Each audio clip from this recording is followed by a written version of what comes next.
is Kevin Glenn. I'm the Vice Chair of the Pisgah Chapter of the Sierra Club, and we welcome you here tonight. We're excited to team with People for Clean Mountains and bringing Lou Zeller and Therese Vick from Blue Ridge Environmental Defense League to speak about fracking. This is our normal Sierra Club night meeting, so this has worked out quite well, and we're excited to go ahead. I would like to introduce Diane Harley, the Acting Chair of People for Clean Mountains, and she'll speak a few minutes. Thank you. Good evening. I'm going to read because I think it's going to make it go faster. I don't want to take a lot of time. Thank you for being with us tonight for this presentation on fracking. Fracking is the destructive process of injecting high-pressure water and toxic chemicals into the earth to fracture the rock and extract natural gas and petroleum. So if that's why you're here, that's what it is. People for Clean Mountains is a chapter of the Blue Ridge Environmental Defense League. We're honored to co-sponsor this event with the Sierra Club. I do want to take a few minutes to update you on the work of People for Clean Mountains and then introduce Therese and Lou. At the White Squirrel Festival this May, a gentleman walked up to our table and read our sign out loud, "People for Clean Mountains," then looked at me and said, "What people are against clean mountains?" Good question. Is anyone here against clean mountains? And what does it take to have clean mountains? Here's our vision. To have clean mountains, we must think big, beyond incinerating or burying our garbage. The total waste stream can be reduced through simple measures like backyard composting and recycling. A third of the total waste stream is compostable. Our current recycling rate in Transylvania County is less than 10%. People for Clean Mountains is working on both recycling and composting initiatives, and I'm happy to report that starting August 1st, the downtown merchants will have the ability to recycle, something the city had not implemented until now. We appreciate the collaboration with the city and hope for sidewalk recycling at events in downtown soon. Think big means encouraging alternative energy sources like wind and solar with the goal of ending our dependency on oil, gas, and coal. Ned Doyle and Richard Banker, two of our members, are involved in solar initiatives, both residential and commercial.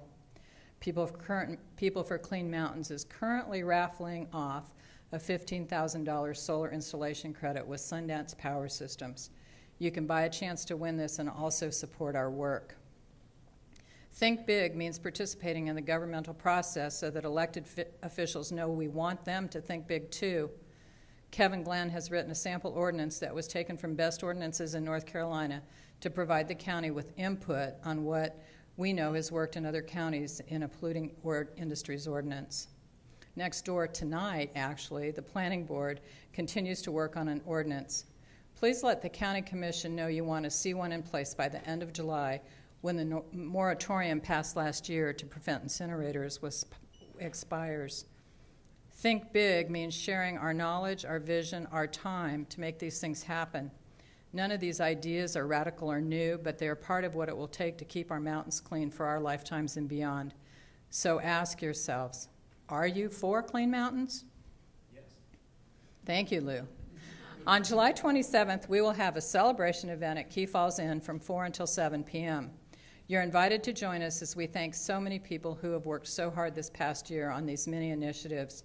There will be music by the Moonshine Babies, a raffle of items donated by local businesses, and barbecue and beverages. Tickets are prepaid $10, and you can go to our webpage for information on that and the solar raffle. Our webpage, peopleforcleanmountains.org. We also hope to celebrate the County Commission passage of a polluting industries ordinance that day. Think big. Also, I just want to say to you, we do have the raffle tickets up here. We are not selling them, but you can take one if you're interested and mail us the money. But we're not collecting money tonight, but they're there if you want them. So let me introduce our guests. Therese Vick is the Blue Ridge Environmental Defense League's. I can't believe this line, Therese. It's like I have practiced all day. Therese Vick is the Blue Ridge Environmental Defense League's North Carolina Sustainable Development Campaign Coordinator.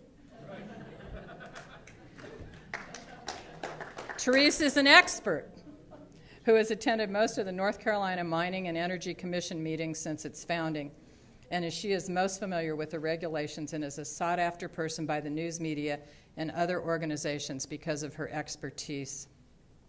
Lou Zeller is the BREDL Executive Director. That's the Blue Ridge Environmental Defense League Executive Director. Lou has long experience working on environmental issues since 1985, when he fought to stop the U.S. Department of Energy from building a high-level nuclear waste dump at the Elk River Massif on the border of Madison, Buncombe, and Haywood counties. So welcome to Therese and Lou, and tonight you're going to hear about fracking.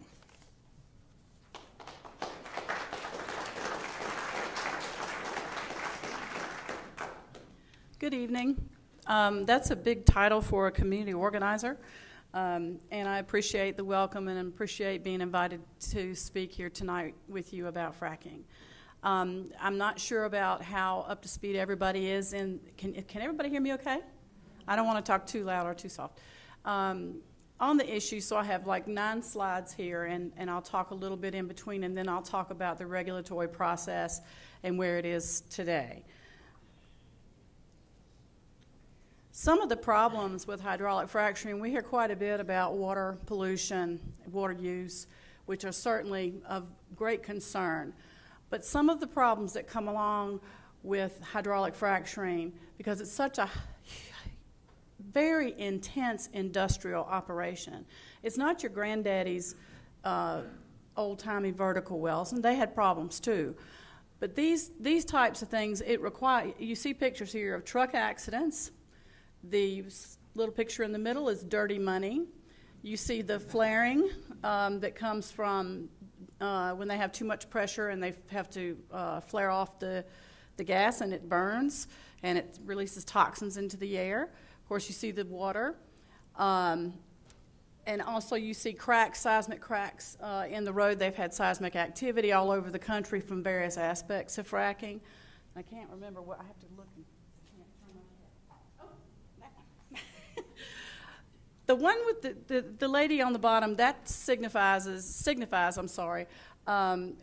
problem that comes to town with this industry. It's largely made up of transient workers, and they're not bad people, but they are far from home. They don't live in the community. They have disposable income, and they spend it. And there's a lot of social fabric problems with the industry. This is just a little simple slide, and it's pretty generic, that kind of shows how the process works. They drill down thousands of feet through the aquifers into the subsurface vertically, and then they send laterals out. Up to 10,000 feet is the longest I've heard. There may be some longer. Send laterals out in all directions, almost like a spider web, to release the gas that's in the shale. They actually set off sort of it's sort of like an explosion, and they have a mixture of toxic chemicals, water, and sand or some other type of substance that will be injected under high pressure down into the ground, and the little sand particles will help hold the fissures open so that the gas can be released from the tight shale formation. And of course, about 40, well, it is varying, up to 40 to 50% of the water, the chemical mixture that is injected underground stays there, and the rest of it comes back up as flowback. Air pollution is a big problem with hydraulic fracturing. We have found, almost without exception, that this is an uncontrolled industry. They do not have to monitor, they do not have to control their emissions, and they release hundreds of possibly toxic chemicals, some that are definitely toxic, like the BTEX chemicals, benzene, toluene, ethylbenzene, xylene, of course the methane, the other gases that go along with that. There have been problems all over the United States in the past 12 months. There have been children that have been tested that have high volatile organic compounds in their blood from living around in the gas patch. There are families that have actually just now succeeded in court in a nuisance suit because their health was damaged by the air emissions from fracking. It's not only the gases that come off of the actual fracking itself. It's the emissions that come from the trucks. It's the emissions that come off the holding tanks for the waste and other chemicals. It's the emissions that come out of the little hatches and the little pressure valves, as you can see. It's the flaring that causes the problems, as well as waste pits. And they're going to allow waste pits in North Carolina. That's a big problem because there's a large amount of fugitive emissions off of a waste pit. And I'm trying to hurry because I want to talk a little bit about the regulatory process. We talked a little bit about the social impacts, but as I said, they're transient workers. A lot of times they are kept out of sight in what's called a man camp. There are increased drug trafficking operations and sex trade, increased domestic violence, increased drunken disorderly arrests.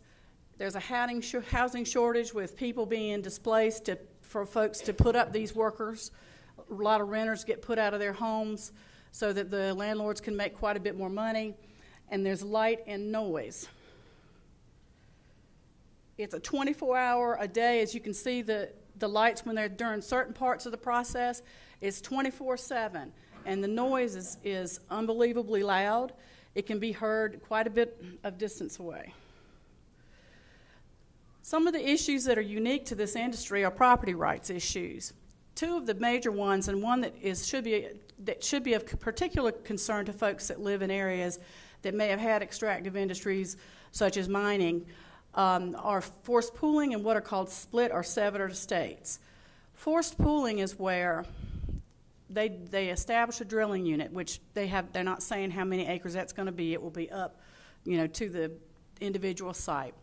They establish a drilling unit. Let's just say it's 100 acres.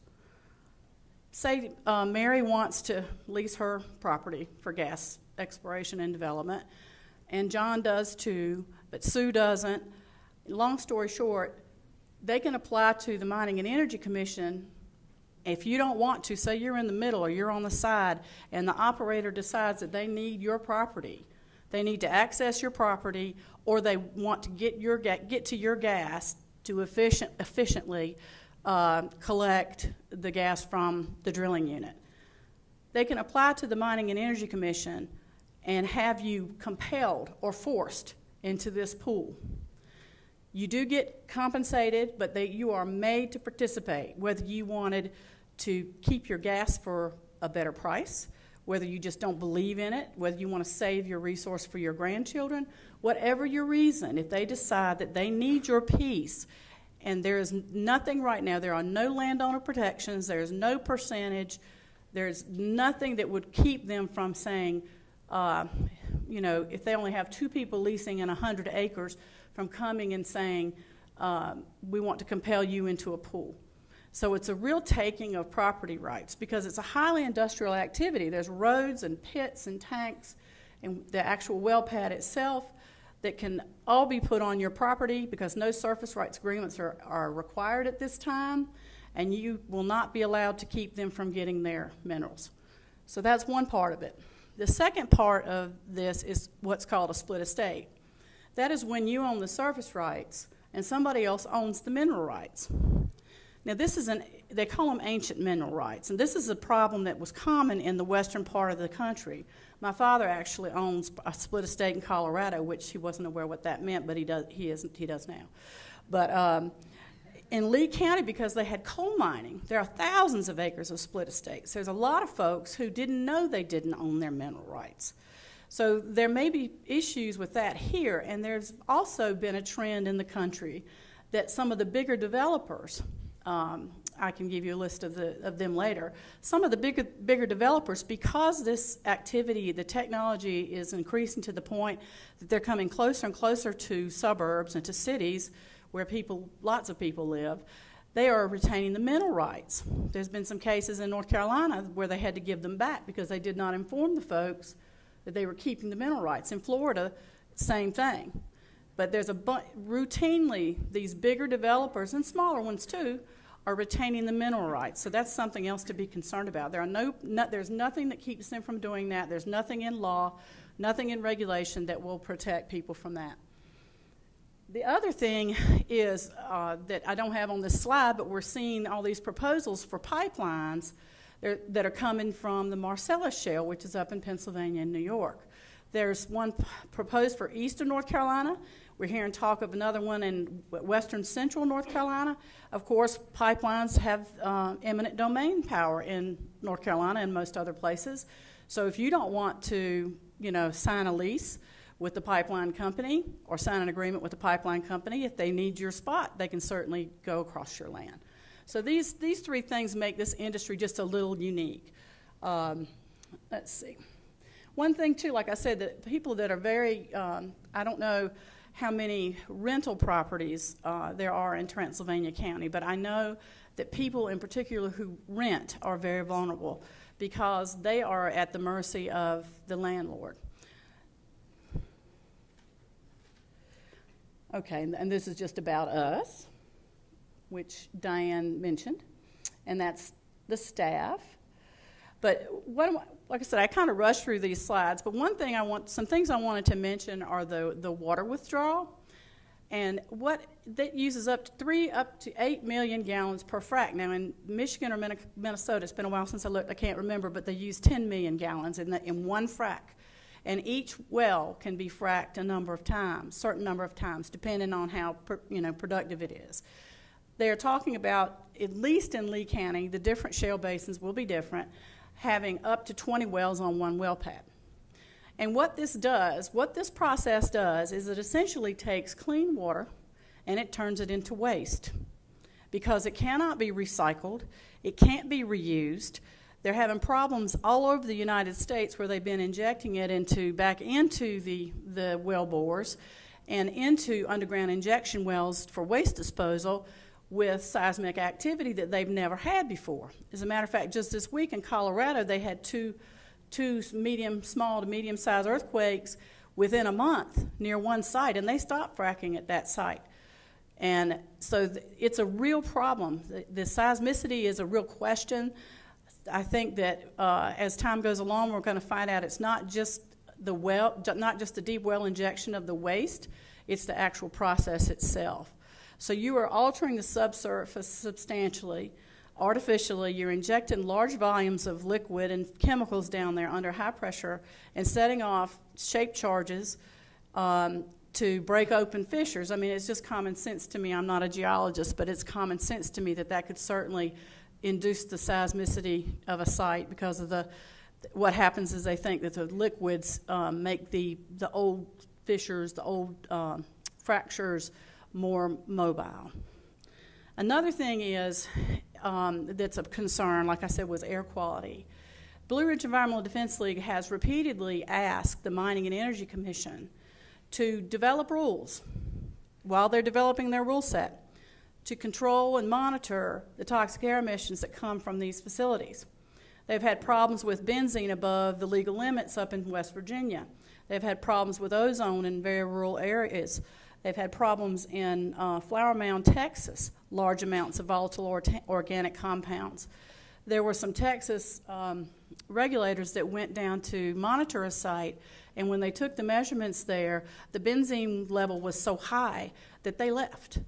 They did not inform the community. They did not inform the people that lived around the site, but they had like a total count monitor, and they did their testing, and it was so high that they considered it unsafe, and they left.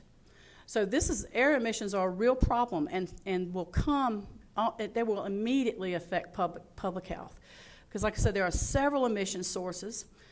In addition to what is brought into the site, you also have the possibility of the organics that are in the ground, like benzene and the gases, coming back out is fugitive emissions with the flowback.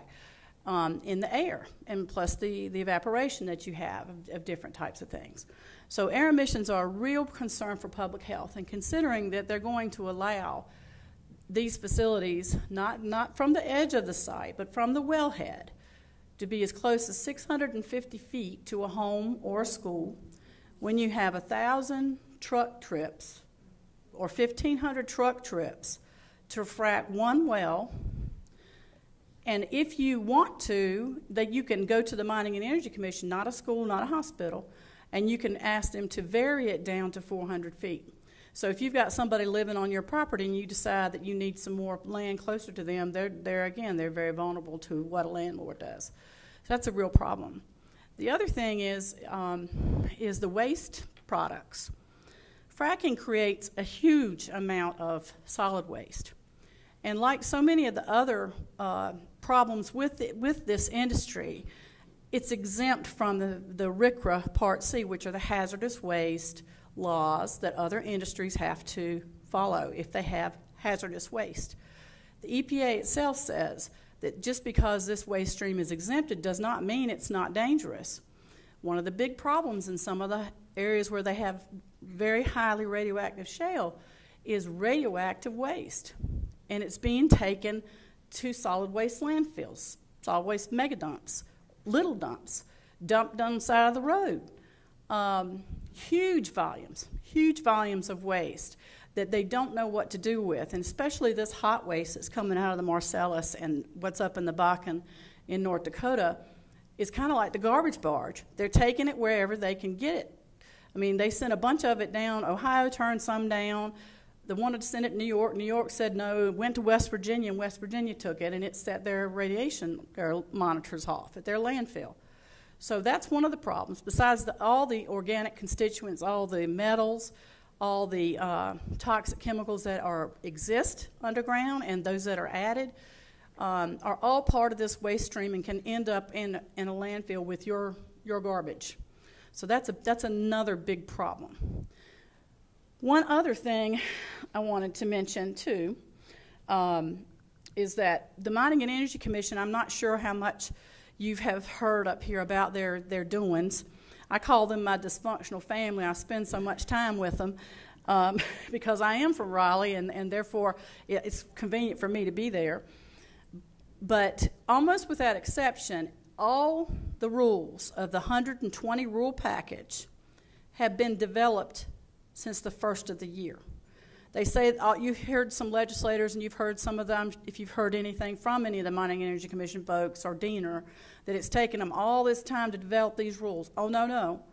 They have really gone through and voted on most of these rules since the first of the year, which has been less than 6 months. And I can tell you, from seeing them develop, they have, anytime industry squawks, they go back. Setbacks from streams was one thing. They established a 200-foot setbacks from certain types of streams, and one landowner, this is anecdotal, one landowner in Lee County who had leased his land didn't like that.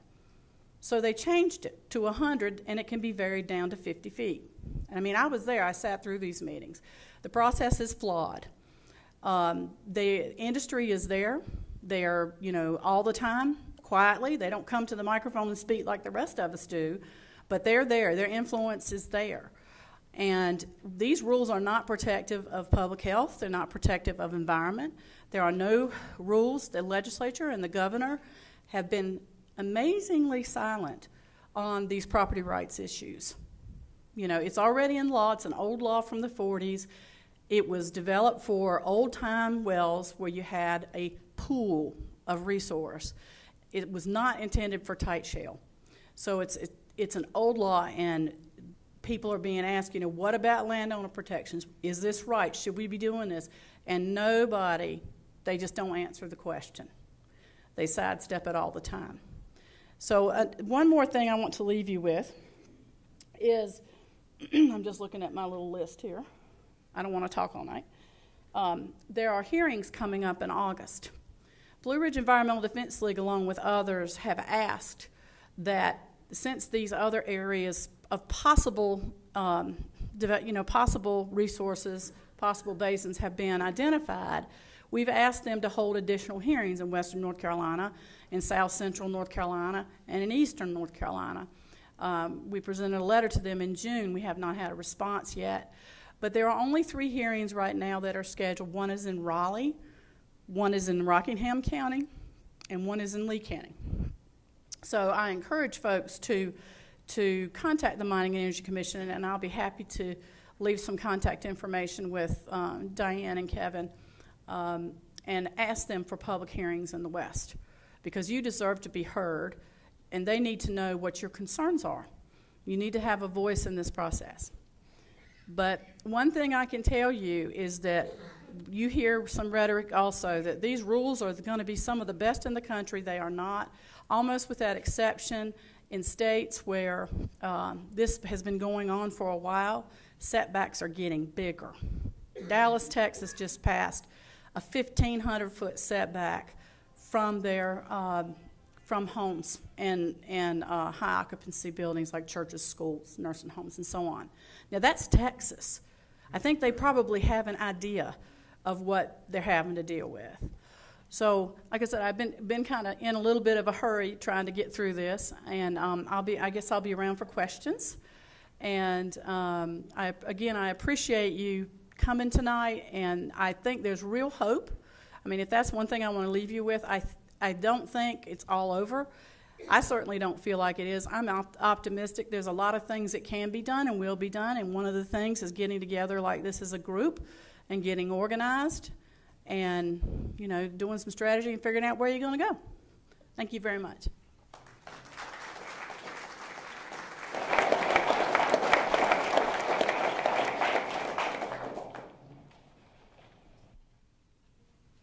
Thank you, Therese.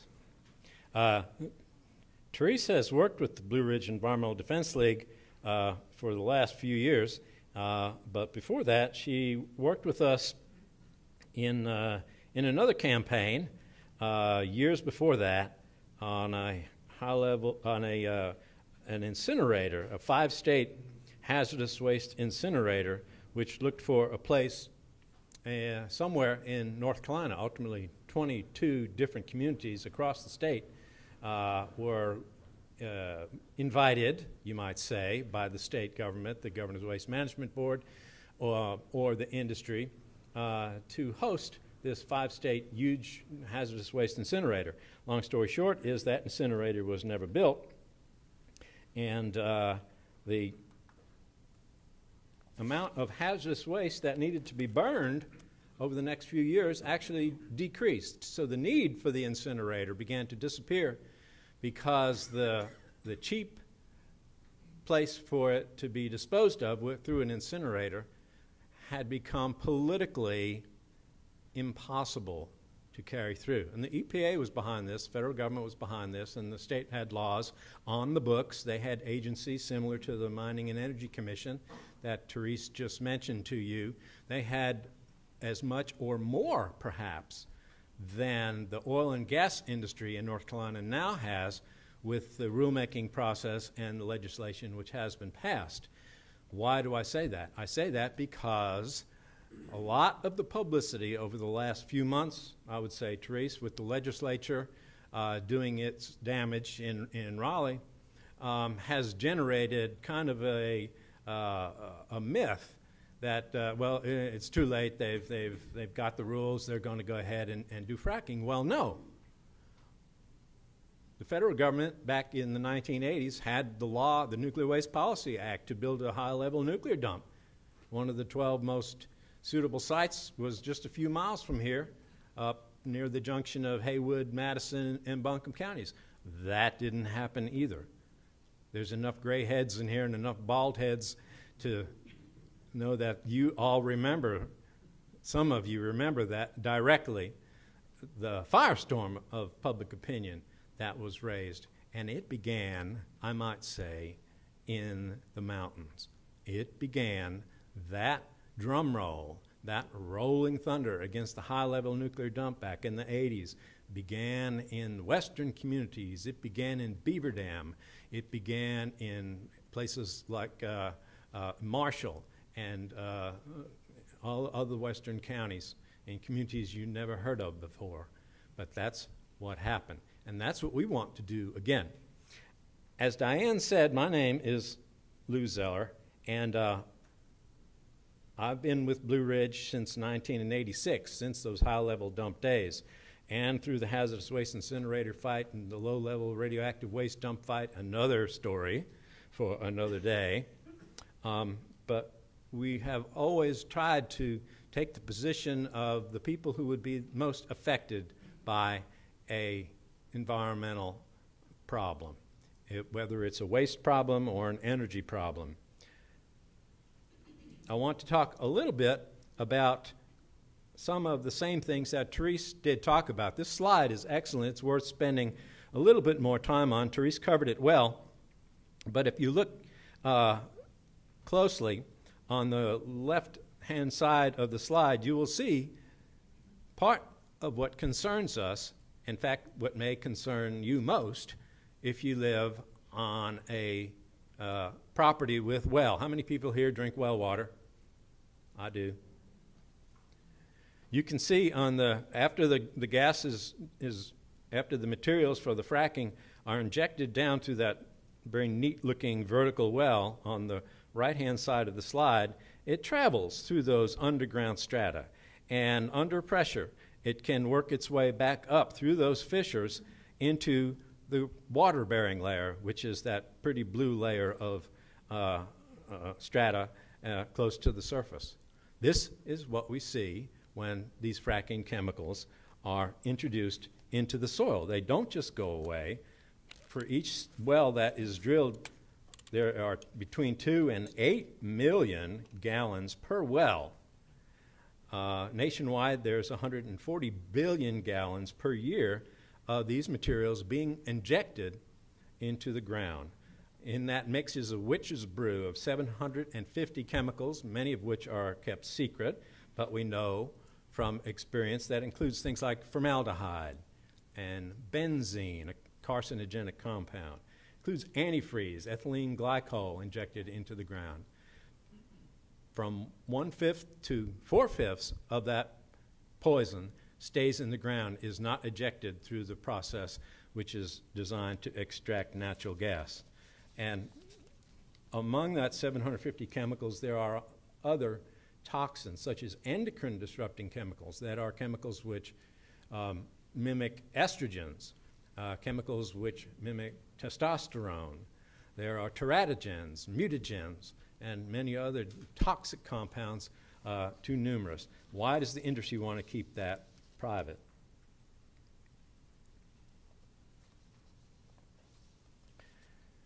On May the 16th, Governor McCrory of North Carolina proposed a budget that includes money for shale gas surveys to be done through a public-private consortium with industry stakeholders, picking up most of the tab, which they expect to run about $3 million. Well, the budget director said that $500,000, about $500,000, $500,000, has been allocated in McCrory's budget. I understand from Therese that the House has signed off on that $500,000, but it is still not finalized yet, so that is still yet to be determined.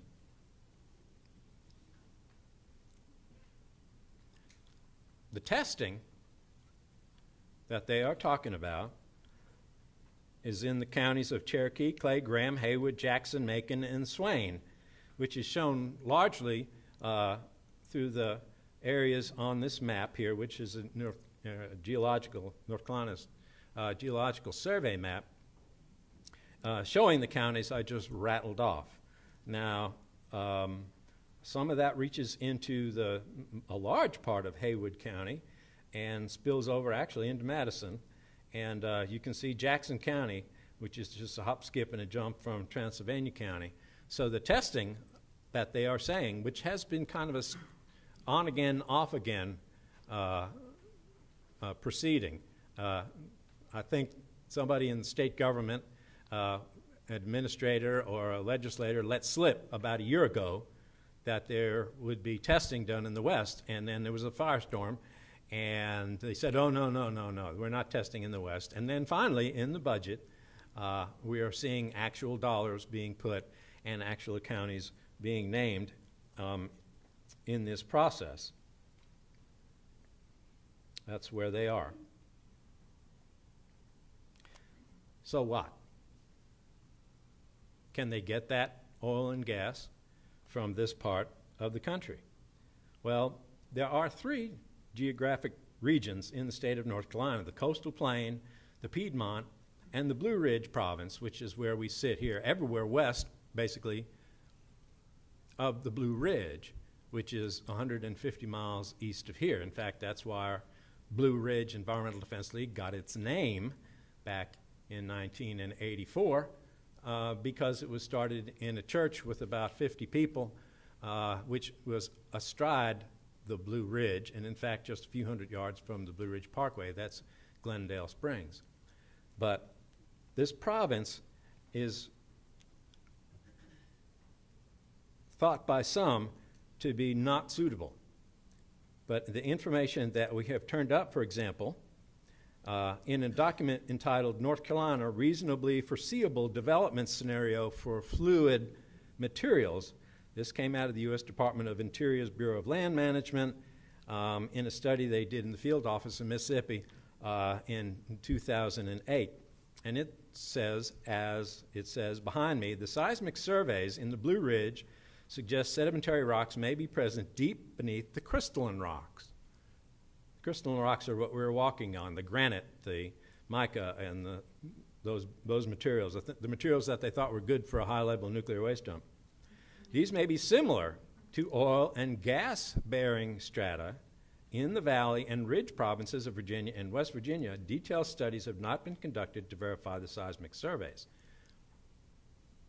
So what we see here is the potential for gas at very deep levels. This study also talks about the history of drilling in North Carolina and coal bed methane in this region. There actually were coal mines in the central part of the state. There are wells that have been drilled in North Carolina 10,000 and 11,000 feet deep already in the past. This is before this report was written in 2008. So what we don't know yet, and what this study points to, is if you drill deep enough and you frack enough, can you go down below the surface layers showed in the diagram before until you get to a sedimentary rock which may well bear some of these oil and gas resources. We have a copy of that report. We're happy to share it with you all. And we can answer questions about that as well.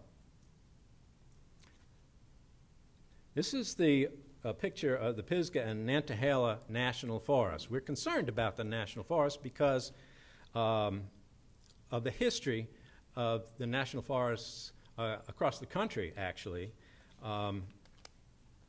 leasing land to the oil and gas industry. And, of course, here we are in the western region of the state, and the Nantahala and the Pisgah National Forests are sprawled across this whole region. In June of this year, there was published by the U.S. Forest Service a document and a upcoming revisiting of the forest management plan, the land management plan in the Pisgah and Nantahala forests. It's entitled Geology, Minerals, and Energy, and it addresses the potential for oil and gas leases in the Pisgah and Nantahala forest. Now, the U.S. Forest Service is holding a public meeting on July 10 in Asheville. The scoping letter says that there's no decisions expected to be made, but oil and gas standards will be developed or brought forward. So even though the plan, the Forest Service's plan, has gone through changes, it can be changed. And that, I think, is a warning signal for the meeting on July the 10th. And so one thing we would like to do among our list of to-dos, in addition to the one that Therese mentioned well about getting hearings in the West, is take one which has already been set up for us. That is the July 10 meeting in Asheville. It's a daytime meeting, but what we would want to do is go there and let the Forest Service know that if they're going to change the land management plan in the Pisgah and National Forest, it needs to not allow fracking in the national forests. Why? Well, as Therese pointed out, well, there are exceptions to the rules. All the environmental regulations that apply to virtually every other extractive industry, every other industry in the United States, the oil and gas industry's exemptions have been gained over the years. Some of these go back decades because the oil and gas industry has worked its wiles in Washington and in the various states. The Safe Drinking Water Act is exempt. In 2005, the Energy Policy Act exempted specifically hydrofracking from the act which protects drinking water from groundwater or surface water sources. Clean Air Act has provisions which would control hazardous air pollutants. That is National Environmental Standards for Hazardous Air Pollutants are supposed to provide maximum achievable control technology. One of the things that was changed is that there are areas under common control. For example, in this situation, in a mining or gas extraction situation, you don't have one great big industry like a paper mill or a chemical plant or a power plant. You have many little different sources. You have the concrete wellhead itself. You have pipelines going to that. You have compressor stations. You have pumps, a whole variety of sources of air pollution. Under the Clean Air Act, there is a provision where if you have many of these sources under common control, in other words, the same company owns it, whether it's Chevron or Duke or who it is, that it is included as a single source and it comes under the same permit in order to stop the bypass of a whole lot of sources which are spread out over a geographic area from being allowed to spew more poison into the atmosphere than, let's say, your average coal-fired power plant. This is an exemption which is in the Clean Air Act. Clean Water Act, again, the 2005 Energy Policy Act, broadened the exemption to include stormwater from fracking oil and gas operations and for construction. And since wells are pretty much constantly under construction, you'll see that they're exempt from the surface water runoff in these operations. RCRA, the Resource Conservation and Recovery Act, Therese certainly did mention, it exempts them from all of the toxic materials which may now end up in the Transylvania County landfill, or the Buncombe County landfill, or the Jackson County landfill, or what have you. CERCLA, the Comprehensive Environmental Response Compensation and Liability Act. That's a mouthful, but it describes what the act does. It talks about Superfund, but it exempts toxics such as benzene, toluene, ethylbenzene, and xylene. These are all toxic compounds. If it's coming from oil and gas, that's a specific exemption enjoyed by the oil and gas industry. The National Environmental Policy Act is one of the stoutest regulations and the one that we use the most, no matter what kind of a facility we're talking about. Nuclear power plants on down to the local wastewater treatment plant. The 2005 Energy Policy Act stripped public involvement and environmental review through the categorical exclusion process. Anybody ever been through an environmental impact review, seen an environmental impact statement? Many of us have.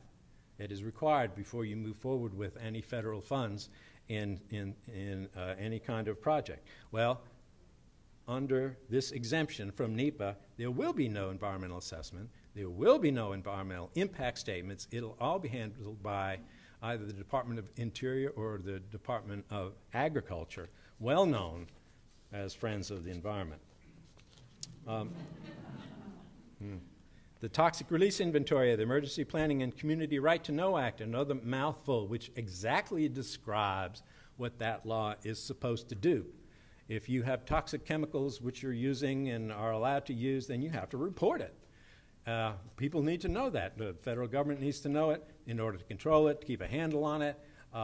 Local firefighters and emergency responders need to know what's in those facilities in case there's an emergency or a fire or some kind of emergency, that they know what they're walking into and they have the proper gear. Well, oil and gas facilities are not required to report their toxic release inventories. What does this mean in terms of its human cost? This is a girl from this family, the Parr family, that won a jury award.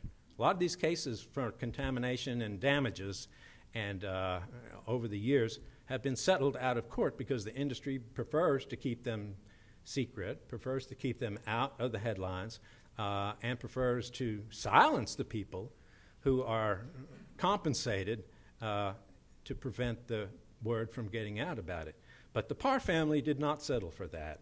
And the Earthworks people have published this information working with public interest lawyers, but they were awarded $3 million in damages for fracking-related impacts caused by a petroleum company's operations near their home. And that's a picture of a little girl. Some of these chemicals will cause an erosion of the nasal mucosa, for example, and that's the source of the little girl's nosebleeds.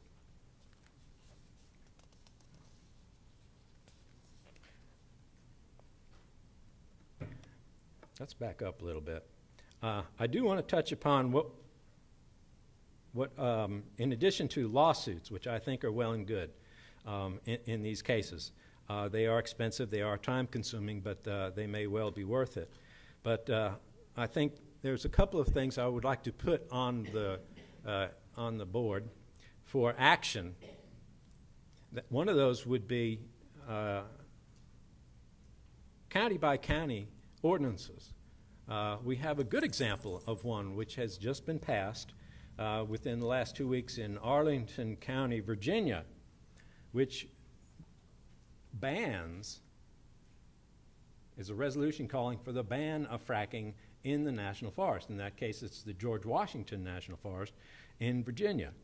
And after all the whereases, which talk about all the information they've gotten from the environmental impact statements, the land and resource management under the United States Forest Service, it says, now therefore be it resolved.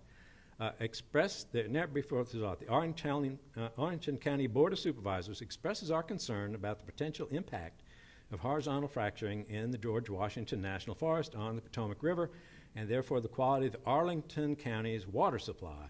And 2, supports the United States Forest Service proposal contained in the George Washington National Forest Draft Forest Plan and Environmental Impact Statement to prohibit the use of horizontal fracturing in the George Washington National Forest. This was approved by the Board of Supervisors on June the 17th. I think that would be a model for possible adoption in the western counties of North Carolina, and perhaps statewide, ultimately, because the National Forest is not just Pisgah. We're talking about national forests all over the state. Another possibility would be a public safety or public health ordinance passed by counties, which would apply generally to fracking operations either in the national forest or on private land. More likely on private land would be the impact. Ordinances are part and parcel of the county's ability under the police power. There's been a lot of publicity about the new legislation and the new rules being enacted in Raleigh to cut off the counties of North Carolina from doing local ordinances. They have been very successful. They have withstood court challenges all the way up to federal district court. One of those was done in Ashe County, which I think provided the model for the ordinance here in Transylvania County. And it was challenged 6 ways to Sunday, and it has survived. Recent legislation on fracking in North Carolina attempts to put a chill on counties' ability to do that. But Therese got a hold of the legislation. We read it. We analyzed it. And we have a fact sheet, which is not out yet, but I'm happy to point to handout, which provides an analysis. What the state government did in trying to put a chill on the counties from enacting local ordinances under the police power is they had to steer clear of a challenge under the North Carolina Constitution, which allows county governments to do what they are elected by the people to do. That is, educate the children, protect public health, and stop crime. So the police power applies broadly to any public nuisance, any kind of a public threat. That was the basis of the Ashe County Resolution and dozens of others like it. And so that power is not removed. It is merely circumscribed. And the process would be that the county can pass a resolution, can do a moratorium on fracking. They could pass an ordinance providing for setbacks, for example. The setbacks Therese mentioned are woefully inadequate. So a setback of 1,000 feet, 2,000 feet, 3,000 feet, according to the information we have from fracking wells, would be a very good way to go with such an ordinance. You can't prohibit fracking with the county ordinance as the Arlington one did in national forests. That's a different tack. But the county can protect its people by enacting such an ordinance.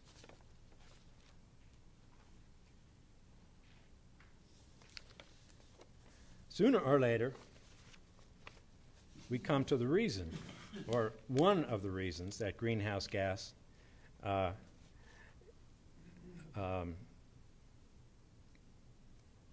is an issue, helping to provide momentum for hydrofracking. We know the negative impacts of coal burning power plants, and they are being phased out one by one. A year ago or so, during the IRP process before the North Carolina Utilities Commission, we had information which showed that at best it's a wash if we were to turn off all of the coal-fired power plants and replace them with natural gas burning.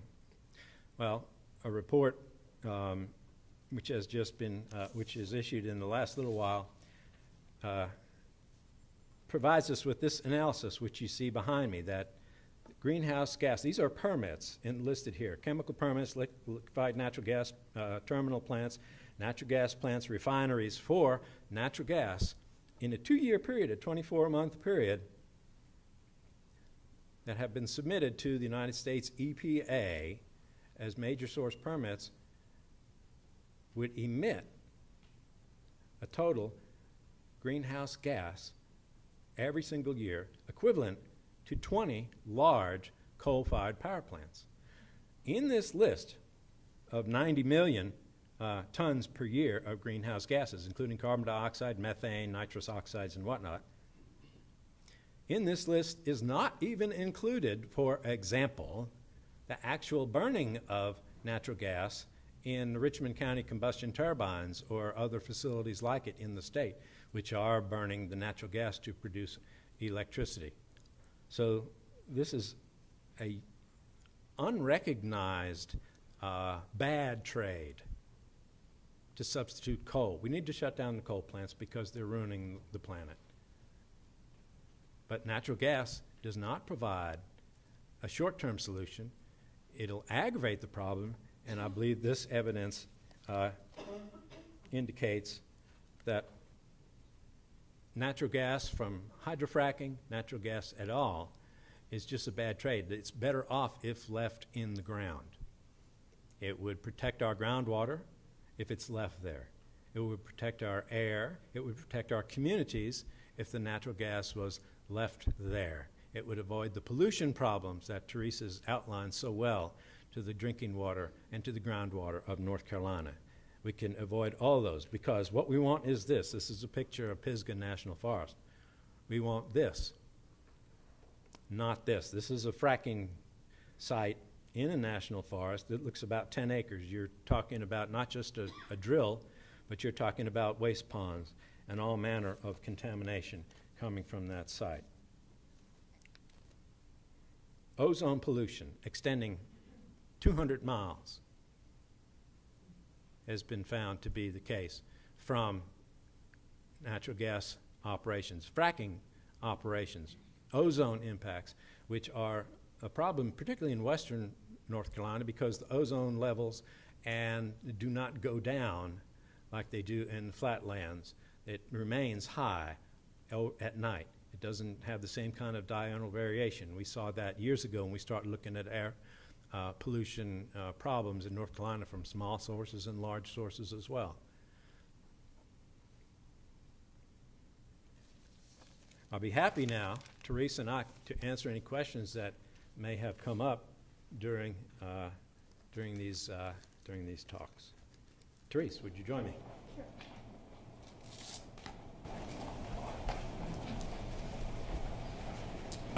Yes, sir. Can I ask you to elaborate a little bit on the Halliburton loophole when it comes to the Safe Water Drinking Act? The Halliburton loophole, as it applies to the Safe Drinking Water Act, you cannot inject chemicals into groundwater above a certain level, and that's the simplest way to put it. It's one of these federal laws. It's really long, and that is what allows them to be able to do this type of process. You'll hear industry and some folks that are industry supporters say that this has been done since the 1940s. No, it hasn't. Not this type of activity. Not at this type of intrusive, process. It's really the frenetic pace of the high volume horizontal slick water fracturing, which is the long name for fracking, has really been in the past decade in the way that they're doing it now. But that's what they knew. To me, and I might be being simplistic here, but when you have to go and get yourself exempted from a bunch of rules in 2005, right before everything busted wide open, you must have thought you might be going to have a problem. I mean, that's a simple answer to a complicated question. But Halliburton, and for those of you who don't know, is one of the major oil and gas developing companies in the world, and our former vice president was an official with Halliburton, and these amendments are lovingly called the Cheney Amendments because of his connection. And Halliburton, actually, I didn't mention this during my presentation, the lawyer from Halliburton, he's very engaging, nice person, but he was having a few beers with some of the Mining and Energy Commission members back in December of 2013. That was one of the things we found from a file search that we did. I mean, the guy's calendar page said beer with Bo Heath, and Bo Heath works for the law firm that represents Halliburton in North Carolina. So, does it exempt them from liability of any sort? You can sue. One thing that it does exempt them from, as far as the liability goes, is the Superfund Act. They don't have to participate in that, which is that act was I don't know what year it was. Do you remember, Lou? I don't remember. But as you know, it's supposed to help pay for cleanup of contaminated sites. And there are hundreds and thousands of these sites all over the country that are little bitty love canals, some bigger and some smaller. But it does do that. And one thing North Carolina had talked about doing in legislation in 2012 was to require baseline well water testing done in a 5,000-foot radius from a wellhead. And this new legislation, the Senate Bill 786 that was passed, because the Mining and Energy Commission went before a legislative committee and asked them to reduce that because it was too onerous on industry, because the industry has to pay for it, down to 2,650 feet. And like some of these laterals go out, like I said, up to 10,000 feet. So, it's kind of, of course, any baseline testing is not going to stop contamination. It just helps you prove it. And there was going to be presumptive liability as well for that. And that's also reduced to 2,650 feet. I don't know if that answers your question. Yeah, it does. Thank you very much. Question there, lady. Yeah, I really thought our first line of defense was our elected officials, locally elected officials that are representing the people, and I haven't heard the people come out and say that they really want this. And what larger percentage of our legislators actually voted to approve this? You can go online and to the General Assembly site, and you can look up the votes It was passed bipartisan. I can't say that, of course, the one party or the other is responsible because folks from both sides of the aisle voted for this bill. But sometimes your elected officials need to be convinced. Sometimes they need to, you have to give them the opportunity to do the right thing, and then if they don't, that's a whole other strategy. But sometimes they need to hear from you and to continue to hear from you at the local level all the way up to the state level. So, I think they'll hear from me.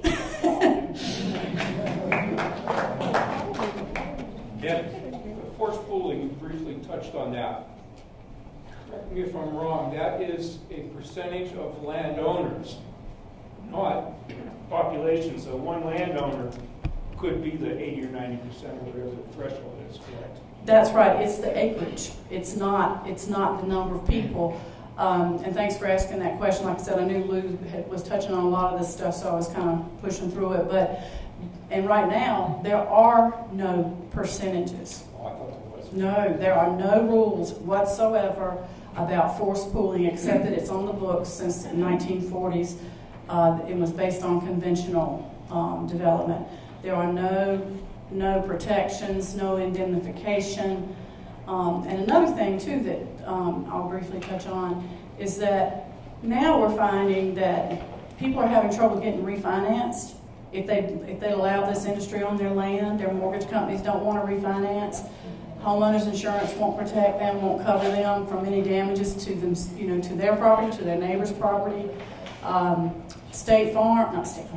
North Carolina State Employees Credit Union said they would not loan money on a piece of property that was leased for drilling or that the mineral rights were separated.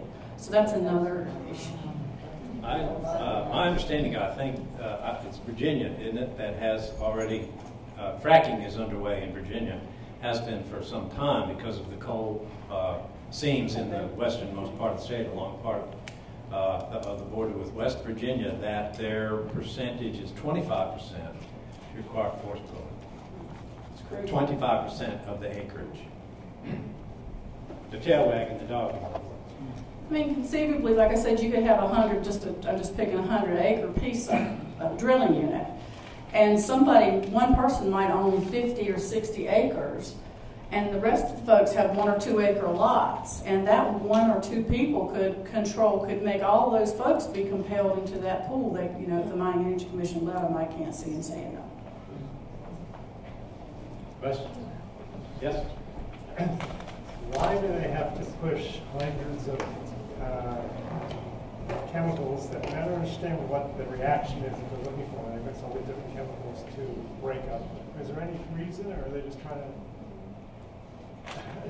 The question, if you didn't hear it, was that why do they have to have so many hundreds and hundreds of chemicals that they have to inject into the ground? And Therese, go ahead. The water that is used has to be conditioned. It has these chemicals. Some of them are biocides. They kill, bacteria. Some of them help make the water slick, so that it flows and helps the gas flow. And I'm not a chemist or any of that stuff, so I'm just kind of going off the hip here. But the chemicals are used to maximize the production of the well.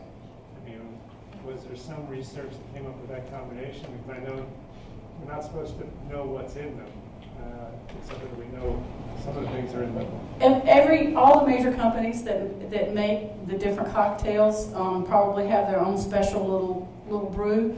But even Dr. Vic Rao, who's on the Mining and Energy Commission, who used to work for Halliburton, says that Halliburton knows what Baker Hughes is using, and Baker Hughes knows what Halliburton's using, and Schlumberger knows what everybody's using, and they all know what each other are using. So to my mind, the trade secret thing that they're hiding behind is to prevent being sued for contamination. They all know, but they don't want us to. Right. Elizabeth. I read something the other day that said that North Carolina didn't have enough oil or gas or whatever to entice drillers to frack here, and that our we were using tax funds, in other words, to do these test wells to entice drillers or frackers to come here. Is that, do you know anything about that? Or? Question about, is there enough gas here to make it worthwhile for an industry, and what's the state up to anyway? Well, I think Teresa suffered long and hard going to those mining and energy commission meetings, and the legislature has labored hard over this biennium to develop the same kind of situation. I cannot believe, I wasn't born yesterday, I just didn't fall off the turnip truck. I don't think they're putting all this effort because they don't think there's oil and gas here. They are proceeding as quickly as they can. They're riding roughshod over the existing state rules in North Carolina, existing state conventions, and doing all the things that Teresa has witnessed with the rulemaking process, because they know something that they haven't told us yet. And a lot of people are kind of wondering, maybe it's wishful thinking, and said, well, they looked for natural gas here back in the 70s and they didn't drill any. Well, it ain't the 1970s anymore. Question? Have any specific companies been identified that will actually want to do the fracking in this area, and where, are they, how would I put this, how are they financially connected to any of our legislators? Or is there a way for us to find them? She asked, were there any specific companies that were looking to drill or to operate in North Carolina, and if any of them were financially connected to our legislators. I haven't looked at the legislature, but I've looked at some of the executive branch, and I can tell you that there are numerous companies that some of them own stock in that are oil companies, that are Halliburton, that are Spectre Pipeline. And the governor divested himself of his Duke stock, I don't know, a month ago or so. I'm not sure if he, or maybe last year, I don't know. But it's hard to know until you to look into their background. But there are some companies that had leases and have leases in two different companies in Lee County and in Moore County, which is right adjacent to Lee. In addition, there are 27 or 28 what are called landmen that are registered in North Carolina, that they have to go to a site at the state level and register as landmen. That's the name for the folks who come knock on your door with the lease papers. There's also another company whose lobbyist used to work with the governor's campaign, and he's another one of those dysfunctional family members I have. I see him everywhere I go, everywhere he is, I am, and vice versa. But so they're here and they're looking. And the chairman of the Mining and Energy Commission said that since the legislation passed, he'd had 3 different companies call him. Of course, he didn't say who they were. Is there a way for us to find that out? If I can ask him. I will, I'll ask him. Yes. Hi. I'm under the understanding that lateral wells, unlike conventional gas and oil wells, go into decline very quickly, and a high number of them don't produce at all once drilled. And this forces the industry, in order to realize a profit, forces them onto a kind of a hamster wheel where they have to keep on drilling new wells in the pursuit of profit. I'm wondering if you could comment on that. You're absolutely right. I mean, the price of natural gas is still very low, and it's a bubble. There's a person named Deborah Rogers that some folks are hoping to bring to North Carolina at some point, and if you go to YouTube, just type in Deborah Rogers. She's an economist, and she's very familiar with the industry, and she talks about exactly that this is an artificially inflated bubble. And for instance, there's a lot of, I think in Pennsylvania, I don't want to say the company's name because I'm not sure, but there's one major company that's done drilling up there, and they shut the well in. And the folks that sign the leases don't get any royalty payments because the well's shut in. So they tie their land up, and the company can renew the lease anytime, for every time it lapses, and the folks aren't making any money. So you're exactly right. Yes, sir. Again. Is it true that the North Carolina local health and safety authorities can ask for the complete list of all the chemicals that are used, but they're not allowed to pass information on to anybody else? Well, the Mining and Energy Commission, question. He asked were health and safety officials such as medical providers and emergency responders allowed to get the information on what are called trade secreted chemicals. And the answer to that is yes. But the second part of that is that they can be charged with a Class 1 misdemeanor. Now, when the legislation first came out, it was a felony if they disclose that information to anybody. So my son is a fire chief in a volunteer department back in eastern North Carolina. If he was the incident command person at an accident, and he got that confidential information, he could not even tell the people in his department what they were working with without risking being charged with a misdemeanor. Medical professionals, ER doctors and so on, are in the same position, and if it's not an emergency, if they have a patient or a worker, somebody in the community that comes to be seen, that's been exposed to a spill or an emission or a leak, they may have to sign a gag order that says they will not tell anybody, to get the information. And if they do tell somebody, they could also be charged with a misdemeanor. And this Class 1 is the highest class of misdemeanor.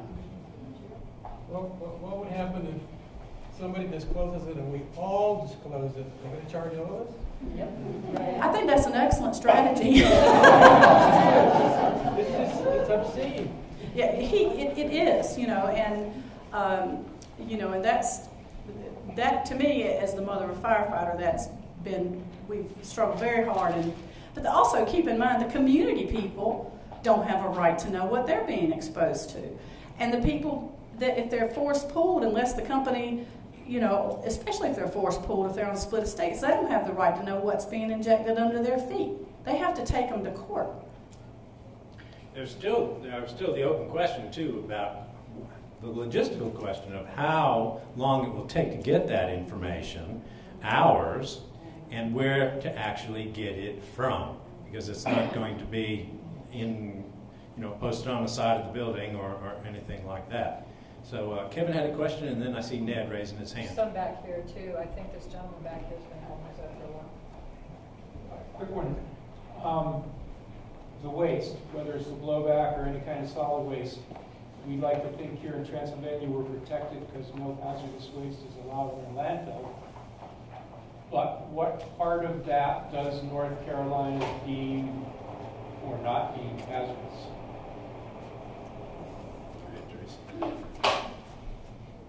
A large part of the waste stream from fracking is not classified as hazardous waste. And unless North Carolina passes or promulgates regulations that make it hazardous waste, it can go in any permitted landfill that allows it. A county landfill is less vulnerable than a commercially owned landfill. But that's a whole other conversation too about waste coming in from other states. The material is hazardous in plain English. Whether it's designated is whether you paint it the right color. Ned, and then the man with the red and green shirt back up. I'd just like to add to the question and discussion of the chemicals that are in the fracking and the disclosure and misdemeanor that when that was first floated, quite a few of us decided we'll find out, and it's all over the internet. You just Google in fracking chemicals and so on. I'll be clear that it's not the specific recipe, and probably no one in the room could actually identify the individual ones, but this long list of all these really dangerous chemicals are online right now. So it's the exact recipe they're using, who knows, trade secret. But you can find out right away in 3 seconds. There's like 5 sites that list them all. you can't even pronounce 90% of them. That's how bad it is. So there's publicly available knowledge. So it's insane that it's illegal to talk about it. I think direct action is a very good tactic to think about. But if you're talking about medical professionals or emergency responders that go through an approval process or a license or years of college or medical boards and examinations, that to have a misdemeanor on your record could prohibit you from continuing in your chosen profession. So finding the number of doctors willing to sacrifice that would be rare as hen's teeth. Man in the red and green shirt. Did you have something? Real quick, and here's a little anecdote from one of the meetings. Dr. Kenneth Taylor, who's the state geologist who sits on the MEC, he also serves on the State Office of Emergency Management, and he made a point to the Mining and Energy Commission that he will have the information on some of these things that are called trade secreted, but he would not even legally be allowed to tell the MEC without the risk of a misdemeanor. So it's going to have a really confusing, chilling effect on the flow of information. Yes, sir, in the back. Correct me if I'm wrong, but in the event that a well company gets permitted and they go into production and are producing gas, doesn't the state stand to make quite a bit of money off of a productive well? And if so, how do they get their portion? The question is once a well is in production and if it's producing very well, doesn't the state stand to make quite a bit of money, and how would they collect that? Well, a severance tax is being proposed, but it's one of the lowest in the country. And also, if it's a poorly producing well, it's exempt for a certain number of years. And another thing is that local governments cannot pass any impact fees, levy any excise taxes, any franchise fees, any of those kinds of things that they may need to do to deal with the addition of thousands of trucks on the roads and so on. The state says that they're going to take care of that through the severance tax. So, does that answer your question? In the red shirt at the back at the wall. I was just wondering if there are any groups that are working to legally challenge this misguided law, and in this state and also on the national level, to close the Halliburton and Cheney loopholes. There are groups working to challenge it at the national level. You saw the picture of the little girl there. So there are legal strategies. We are considering Blue Ridge Environmental Defense League is looking at a series of administrative legal challenges that might help to raise a specific issue. For example, Therese mentioned about toxic air pollution. I mean, we do or did have a rule in North Carolina which limited the amount of benzene, toluene, ethylbenzene, and xylene you could emit into the atmosphere, and hydrogen sulfide as well, which is a terrible pollutant coming from oil and gas extraction. So, yeah, we are thinking about that. However, one of the reasons we wanted to hold meetings such as this one in the West as well as in the East is that a legal case, unless you're talking about a tort, which you've got damages, which you can see nosebleeds or something like that, or somebody fell in a hole or got in an accident, that if you're talking about preventive legal actions, that our experience with those is very bad, even when they're well argued. It's because what we're talking about is not necessarily illegal. Many times people run to the legal gambit and say, we ought to sue them. Well, you can sue anybody you want to for pretty much anything in America these days.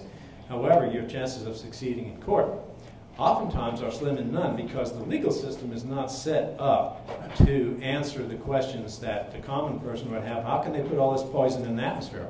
Well, they write rules, they pass legislation which says there's so much pollution which can be emitted into the atmosphere. The setbacks are thus and so. And if they've gone through all those phony baloney steps, it still is a law. And so in other words, challenging that is like challenging the color of the sky. When we consider legal actions, and we have been successful in legal actions, believe me, over the years, we've waged or brought many more of them, which were not ultimately successful, but which slowed the process down, or made it public information, or gathered us information. Once you get into a legal case, you get access to documents, you get a certain profile. So as a tactic, it must be accompanied by what we're doing here in this room tonight, is public education and community organizing. Therese said it quite right. Short title for all of the Blue Ridge staff that you saw up on the picture there, including Kate, our development director, is community organizer. We are here to organize communities. And I didn't ask this at first, but it's been bothering me ever since. We're here in Transylvania County. How many people are living here in Transylvania County? Show of hands. Very good. How many people are from outside of Transylvania County? All right. We want to offer this same program in a place of your choosing, at a time of your choosing, because this is a kind of a model for a continued effort to not only give the bad news, but to figure out what we can do about it. And we've already thrown out some of those ideas, so we will follow up with our local chapter here, the People for Clean Mountains, which was founded just about a year ago, wasn't it, Kevin? And has a successful campaign under its belt to stop the proposal to burn garbage and to produce electric power last year. And so we will have a strategy session in the near future and put one foot in front of the other.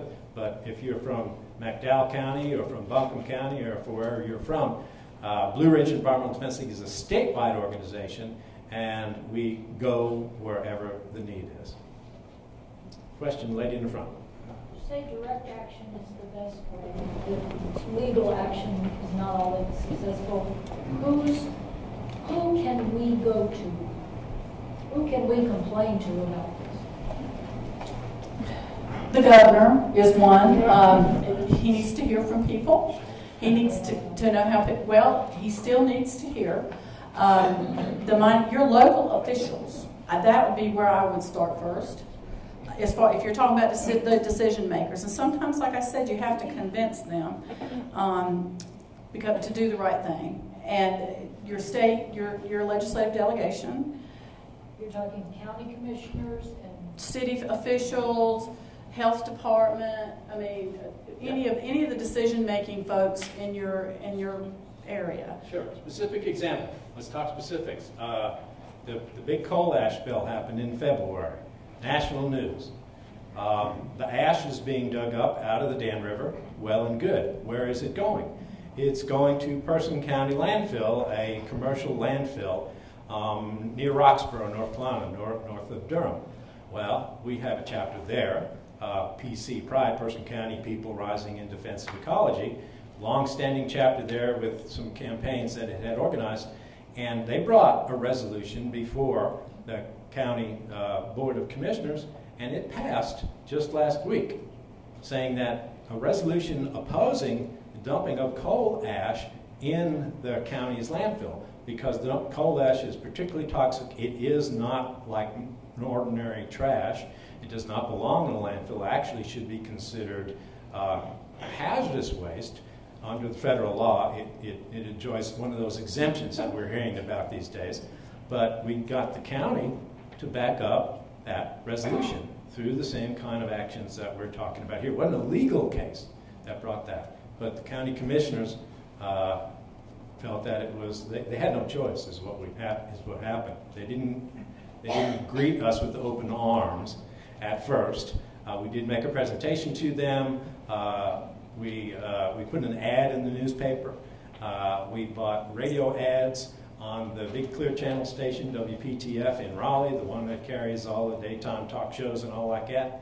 And so a 30-second spot said, stop coal ash from going to the Person County landfill in Rougemont. For further information, call such and such. Well, little actions like those, that's what I mean by direct action. I think direct action does mean, locking hands perhaps and standing in front of a bulldozer. Never done that personally, but we have done other things like that. But direct action also is a group of people, this group of people here in this room saying, all right, we're going to put $500 together, we're going to hold bake sales, we're going to put yard signs up, we're going to come to the county commissioners meeting, we're going to do this, put our message out, we're going to find some news, make some news, and have our side of the story told in the newspaper and on the airwaves. This all can be done. Everyone does it these days if they just put their minds to it. That, to me, is also direct action. I just want to mention, because I live in Raleigh and Lou lives in Glendale Springs, we had to kind of get together on our presentation here at last minute. I have some petitions with me I'm going to set out as soon as I stop talking that the Frack Free NC Alliance is collecting signatures on. So I've got a bunch of them I ran off, and I'll put them over there with an ink pen if you'd like to sign and give your contact information. I'll see that they get where they need to go. Questions? Yes. Let me preface this question by saying I would never advocate the view that if it isn't happening in your backyard, you shouldn't be engaged. Absolutely, we should. But local organizations, local activists have to make decisions about priorities, where they apply their limited resources. How likely is fracking or related activity in Transylvania County? That's a good question. I don't have a good answer for you yet. What I see, what we saw in some of those maps, they're getting perilously close. Here you are. You see Graham, Swain, Macon, Jackson, and the other information coming from the Bureau of Land Management talking about the overthrust, the crystalline rocks, the sedimentary rocks below it. I don't know if anybody has the answer to that question. I'm willing to hear from anyone, including the man that has his hand up there, begging for attention. Go ahead. Yeah. There's virtually no chance that there's any organically derived natural gas in Transylvania County. The crust here is high-grade metamorphic rock. It is more than 10 kilometers thick. If there's any sedimentary rock underneath there, believe me, it has been heated and compressed beyond the level where it could possibly still hold any natural gas. So Transylvania County, and I would extend that all the way to Tennessee, has virtually no chance of having any natural gas. Certainly of organic origin. Jim, while you're up, how about talking about the shale formations in the middle of the state and the dangers, say, to groundwater, aquifers, drinking water, and so forth? Yeah, the shale formations. Be fracked. The shale formations in the center of the state, the Deep River Basin, the small basin over by Reedsville, etc. All those are basins that formed on the county or on the continent as the Atlantic Ocean started to open. Most natural gas sources are derived from marine sediment. There is no marine sediment in them. What you will find are some lake sediments in there, which certainly have some organic content. So there is a high likelihood that there is some natural gas, perhaps even some petroleum in the Deep River Basin. But the amount is going to be fleetingly small in any one area. My guess is that it's spread over a very wide area in a very low concentration. There's been very little drilling there to really discover this. That is the nature of what we're talking about. We're talking about a resource which is dispersed into the deep-lying rock strata. And the fact that, as you see in the map behind me, areas with potential sources of natural gas have been identified by other experts, and it comes perilously close to Transylvania County.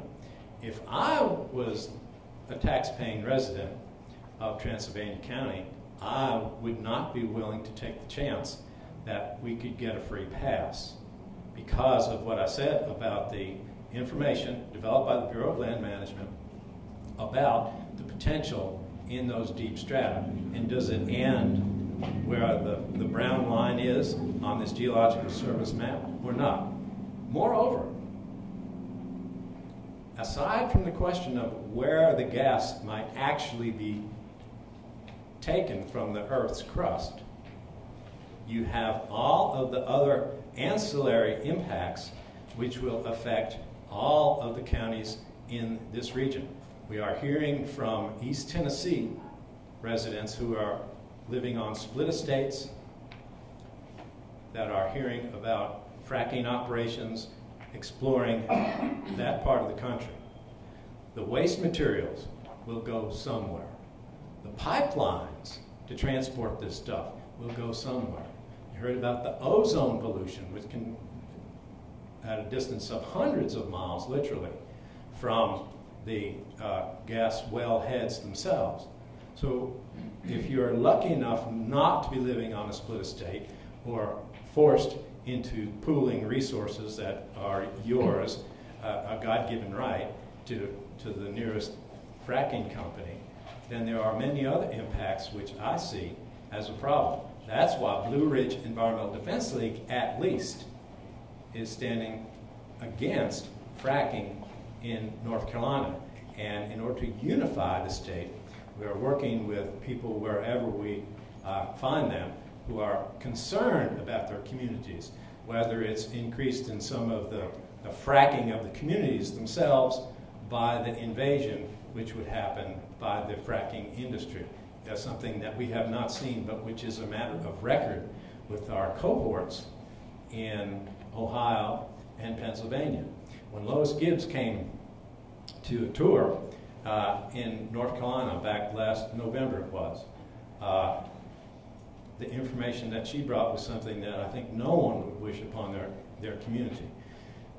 She's coming back. We have not scheduled it yet, but we're looking back to bring her back here for another barnstorming tour, including some of the western counties.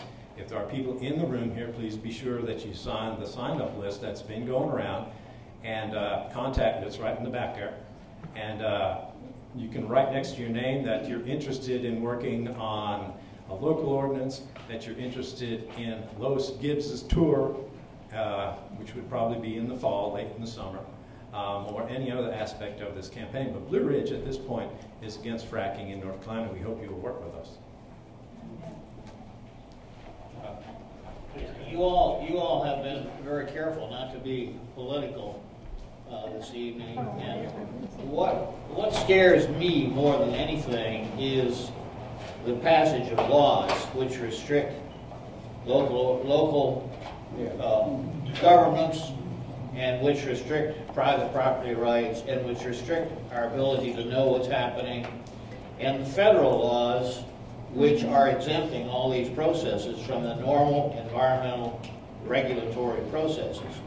So I submit to you that this legislature we have now in North Carolina, clearly entirely Republican dominated.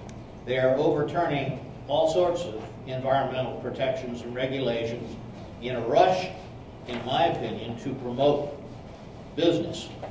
They believe that if anything you do to promote business is the way we ought to go. So what I would like to suggest to everybody is you start thinking about who you're going to vote for.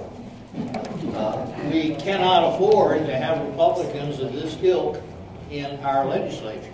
And at the federal level, we've got the same sorts of problems with overriding environmental protections in favor of business interests. And I just want to mention that Blue Ridge Environmental Defense League is a 501c3 organization, and as such, we do not participate in partisan politics. I wanted to segue on. Is it Jim? Okay.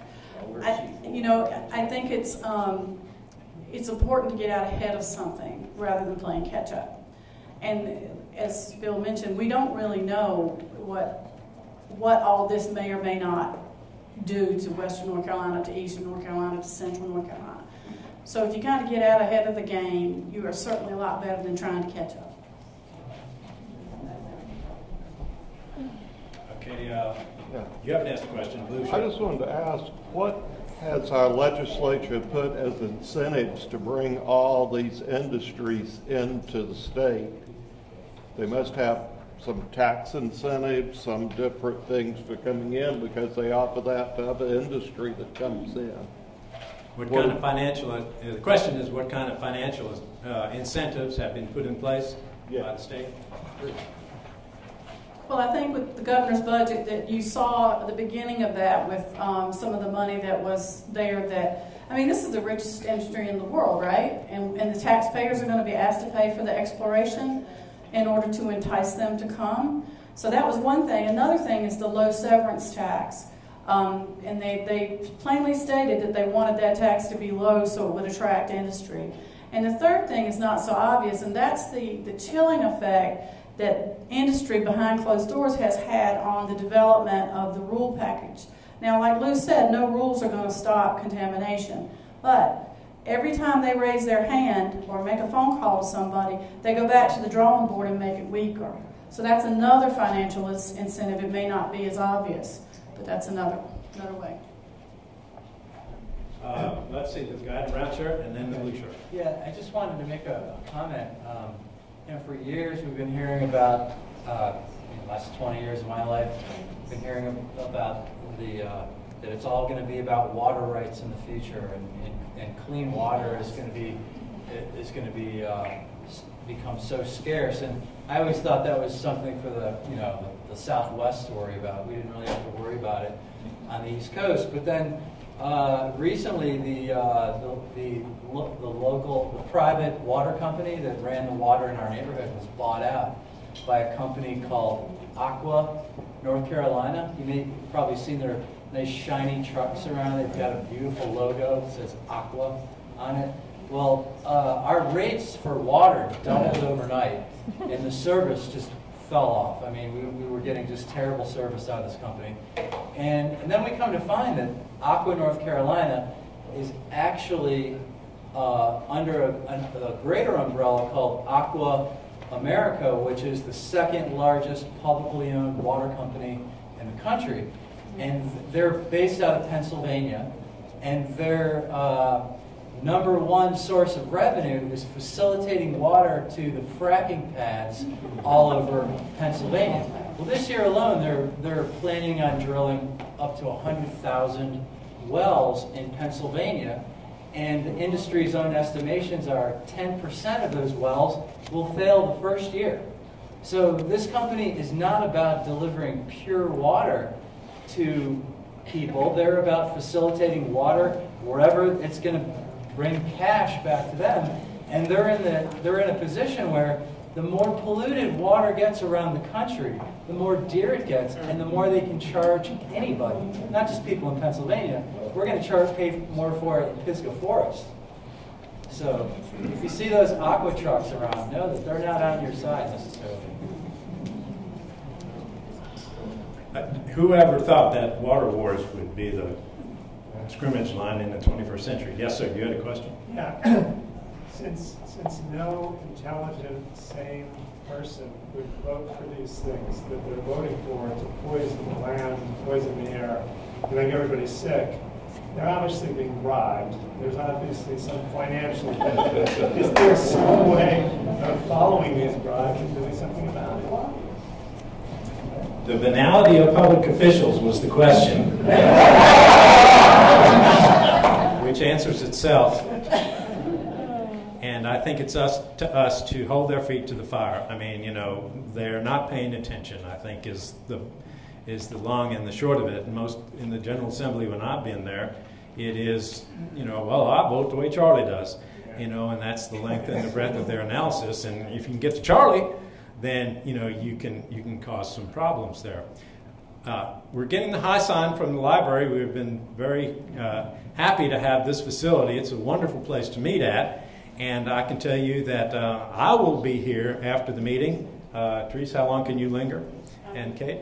I'm staying over. Answering questions here. So we'd be happy to answer questions in private and to set up that following action. So I guess I want to just turn it back to Diane right now and say thank you all very much for having us here tonight. And I enjoyed not only the presentation but the questions from a thoughtful group of people. Thank you very much.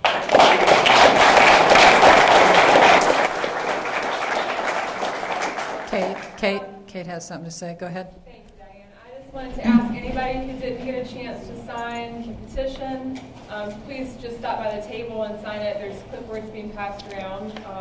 And I'm also happy to exchange contact information with you all if you would like to follow up by email or phone later. And please take the fact sheets with you if you did not get these. If you'd like to make a donation to the Blue Ridge Environmental Defense League, we would really appreciate that. That would be one contribution you can make to the effort. And we have some thank yous up here, buttons and stickers and magnets, and we also have t-shirts for sale. We can't sell in the room. For donation. We cannot sell in the room, no. We have t-shirts that's against the rules. We can offer as a thank you for a donation to our 501c3 organization. A little housekeeping. This is going to sound weird, but when you get up from your chair, I need you to turn it facing that way. If you will do that, I will not have to do all of them. Also, if you have not noticed, we have been videotaping this entire thing. The video with the slides will probably be available in about 2 weeks. You can go to peopleforcleanmountains.org and check it in a couple weeks, maybe 3. Depends on how fast Lou and Therese get their slides to Michael. No pressure. My mother told me that it's always a good party if there's no place left to sit, so I think it was a good party. I'm kind of a reductionist, so I got to say this in closing. It's one thing to say that you're against fracking. It's another thing to decide what you're going to do to reduce your dependence on oil and gas. So please think about and think big on the issue of what we're going to do to reduce our dependence on oil and gas. And in line with that, we have the solar raffle tickets right there. You can take them with you if you would like to enter the solar raffle and put a solar installation on your home. $15,000 worth of solar credit for you. So thank you. It's an amazing turnout. We appreciate it. Good night.